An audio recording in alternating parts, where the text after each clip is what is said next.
Hello friends, welcome to eat with Saran. ஒரு சிம்பிளான snacks recipe தாங்க பார்க்க போகிறோம். மசாலா பிரெட் பஜ்ஜி.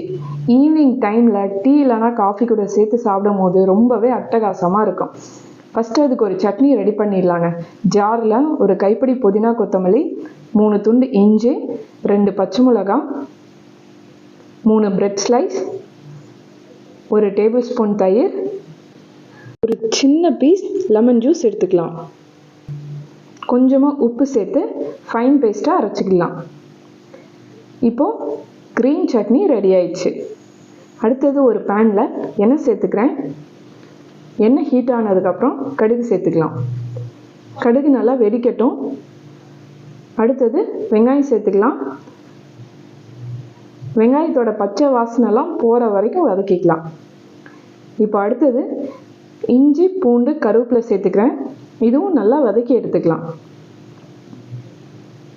நல்லா வதங்கிடுச்சு. அடுத்தது நான் ஒவ்வொன்றா மசாலா தூள் சேர்த்துக்கிறேன். ஃபஸ்ட்டு 1/4 டீஸ்பூன் மஞ்சள்தூள், 1/4 டீஸ்பூன் சீரகத்தூள், 1/2 டீஸ்பூன் தனியாத்தூள், 1/2 teaspoon garam masala, 1/4 teaspoon red chilli paste எல்லாம் சேர்த்து நல்லா வதக்கிக்கலாம். நல்லா வதங்கினதுக்கப்புறம் மேஷ் பண்ணி வச்ச பொட்டேட்டோ சேர்த்து நல்லா கலக்கி எடுத்துக்கலாம். நல்லா கலக்கினதுக்கப்புறம் தேவையான அளவு உப்பு சேர்த்து கலக்கிக்கலாம்.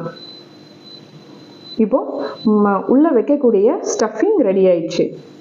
அடுத்தது பிரெட் ஸ்லைஸ் எடுத்திருக்கேன். அதில் நம்ம ரெடி பண்ணி வச்ச க்ரீன் சட்னியை ஈவனாக ஸ்ப்ரெட் பண்ணிக்கிறேன்.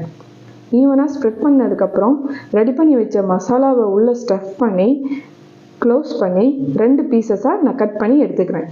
இதே மாதிரி மீதி இருக்க எல்லா பீசஸுமே நான் ரெடி பண்ணி எடுத்துக்கிறேன். இப்போ அடுத்தது ஒரு பேட்டர் ரெடி பண்ணிக்கலாம். அதுக்கு 1 கப் கடலை மாவு, 1 டேபிள் ஸ்பூன் அரிசி மாவு, கொஞ்சமாக ஓமம், ரெட் சில்லி பேஸ்ட், உப்பு, தண்ணி சேர்த்து நல்லா கலக்கி எடுத்துக்கலாம்.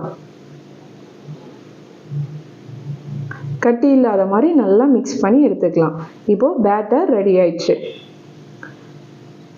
அடுத்தது எண்ணெயை ஹீட் பண்ணிக்கிறேன். நல்லா ஹீட் ஆயிடுச்சு.